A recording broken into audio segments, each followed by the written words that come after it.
Hello friend, this is Asit and I am welcome to you on my YouTube channel AKK Academy। आज होची विश्व मातृत्व दिवस।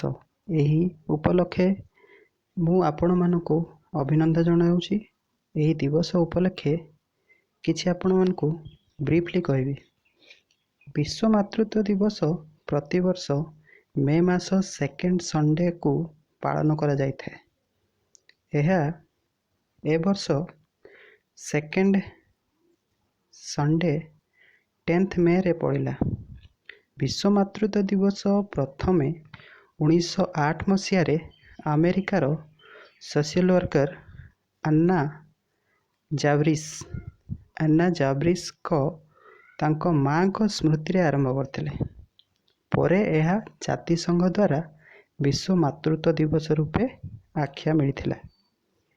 अच्छा, सो आज मु किछि इम्पोर्टेंट क्विज बनैछि जहा 7th मे दिन विशाखापट्टनम रे एलजी पॉलीमर्स केमिकल प्लांट रे एक दुखददायक घटना घटी थिला ताहा परे एठी ए क्विज आधारित।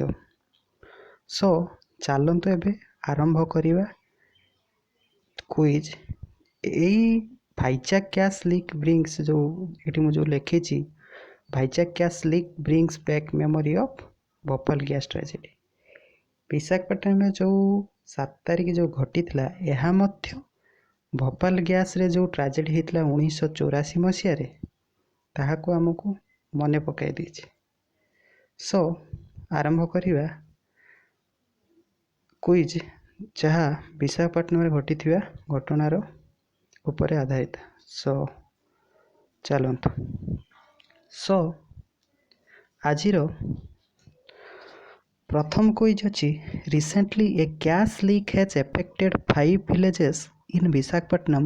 It incident happened in which company. जो 7 तारिख दिन जो घटी थिला जहा द्वारा 5टा गाँ विशाखापट्टनम रो गोटे गोपालपट्टनम एरिया रे 5टी गाँ जहाँ विशाखापट्टनम थिला एहा एफेक्टेड हेइथिला। ए कंपनी रो एक्चुअली ना कोन थिला? ए कंपनी रो एक्चुअली ना थिला LG polymers plant company. So next question नबा। Next question, this LG polymers company मु जो कहिली एलजी पॉलीमर्स कंपनी रे हेइथिला ए भलिया घटना अभावजनीय घटना। This LG polymers company is owned by. A company कहा अधीन थिला माने को कंट्री आउ इंडिया सहित कोलैबोरेशन रे ए कंपनीटा विशाखापट्टनम रे चली थिला। यह एक्चुअली साउथ कोरिया रो ओन रे थिला ए company the LG polymers company. So एठारे हमर आंसर हे जियो सी South Korea. So next question नबा। Next question, which gas is leaked in this company to infected to local people. ए जो कंपनी रे जो गैस निर्गत होइथिला जहा द्वारा लोक माने बहुत इन्फेक्टेड हेइथिले बा जहा द्वारा इन्फेक्टेड हे कि तांकर नर्वस सिस्टम एक्चुअली ए गैस ए जो स्टाइरिन एक्चुअली गैसटा ना थिला स्टाइरिन गैस हम कहूची। स्टाइरिन गैसटा एक्चुअली हमर ह्यूमन बीइंग रो नर्वस सिस्टम को एफेक्ट करे जहा द्वारा आपण माने देखिथिबे न्यूज रे बा पेपर रे लोक माने केमिते ऑटोमेटिक जहा द्वारा से माने रास्ता रे जाउथिले मध्य से माने ऑटोमेटिक ए गैस द्वारा ए माने सेंसलेस है कि चौठी पड़ी जाइथिले। सो एठारे हमर को गैस निर्गत होइतला स्टाइरिन। आर संकेत मने रखिए C8H8। सो नेक्स्ट क्वेश्चन नबा।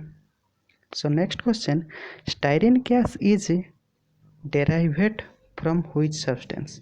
जो स्टाइरिन गैस एटा एक्चुअली को गैस रु डेराइव्ड फ्रॉम। एटा होची बेंजीन गैस रु डेराइव्ड फ्रॉम। बेंजीन रो डेराइव्ड फ्रॉम होची स्टाइरिन गैस। माने रखिए स्टाइरिन गैस रो संकेत कोन C8H8 but benzene row C6H6 माने रखिए एटा derive from of benzene. So next question होगा।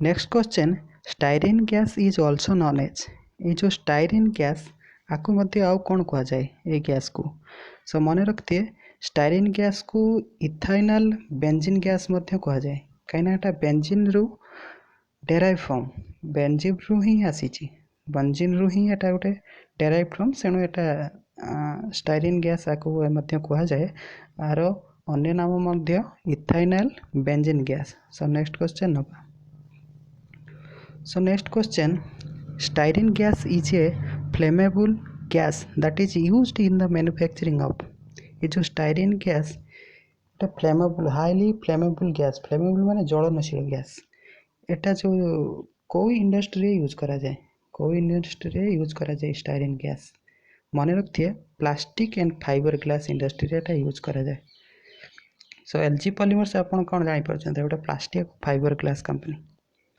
So next question. This gas tragedy was under Ministry of Home Affairs control by आपण माने मन रखते जो गैस ट्रेजेडी हैला आपको ministry of home affairs control कला कहा द्वारा मन रखते एनडीआरएफ रो पूरा नाम हैला नेशनल डिजास्टर रेस्पॉन्स फोर्स आपको मध्य आर अन्य नाम अच्छी एनडीआरएम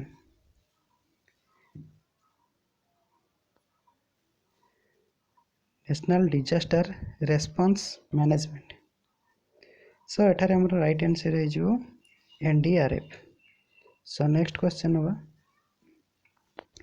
name of the DG of NDRF एबे एनडीआरएफ जोटा नेशनल डिजास्टर रेस्पॉन्स फोर्स रो डायरेक्टर जनरल किए अछंती एबे आपण मन मन रखिए डायरेक्टर जनरल अछंती एसएन प्रधान एठी आपण माने ऑप्शन देखि परते अमित शाह एबे कोन अछंती ministry of home affairs AK Goyal अछंती एनजीटी रो चेयरमैन एनजीटी होची नेशनल ग्रीन ट्रिब्यूनल जोटा हम एनवायरनमेंट फॉरेस्ट को गाइड करथे माने वॉच आउट करे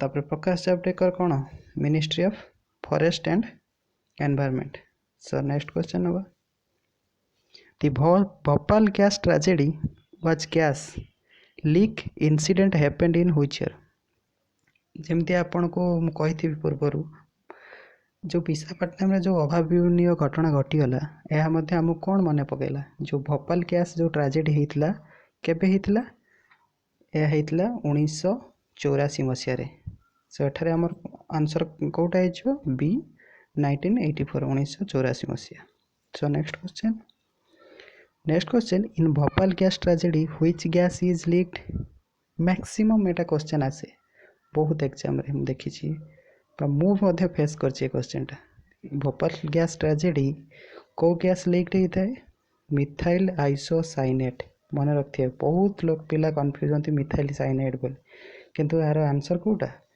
methyl isocyanate so next question होगा it gives power to the central government to undertake increases the environment standard in which act government of India को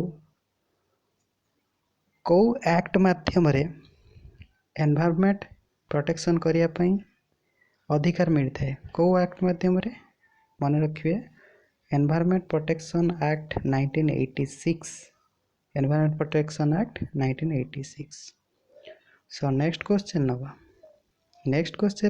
the environment protection and the conservation of forests establish in India guided by जो environment protection आउ conservation of forest जंगल संरक्षण व परिवेश सुरक्षा पाई भारत सरकार कौन गठित करछंती मन रखिए एटा बहुत इंपोर्टेंट क्वेश्चन एटा कौन गठन करछंती नेशनल ग्रीन ट्रिब्यूनल यह 2010 रे गठित करा जायतिला हैला सो परिवेश सुरक्षा व जंगल सुरक्षा पाई ଭାରତ ସରକାର ନ୍ୟାସନାଲ୍ ଗ୍ରୀନ୍ ଟ୍ରିବ୍ୟୁନାଲ୍ 2010 ମସିହାରେ ଗଠନ କରିଥିଲା।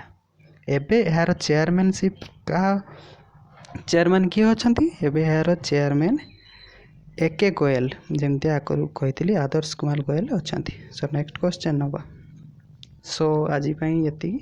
Show thank you. Please subscribe କରନ୍ତୁ ଯେତେ ପାରୁଛନ୍ତି ମୋ ଚ୍ୟାନେଲକୁ, ଆଉ ବେଲ୍ ଆଇକନ୍ ମଧ୍ୟ ଦବାଇ ଦିଅନ୍ତୁ, ଯାହାଦ୍ୱାରା ଆପଣମାନଙ୍କୁ ନେକ୍ସଟ ଭିଡ଼ିଓର ନୋଟିଫିକେସନ୍ ପାଇପାରିବେ। So thank you.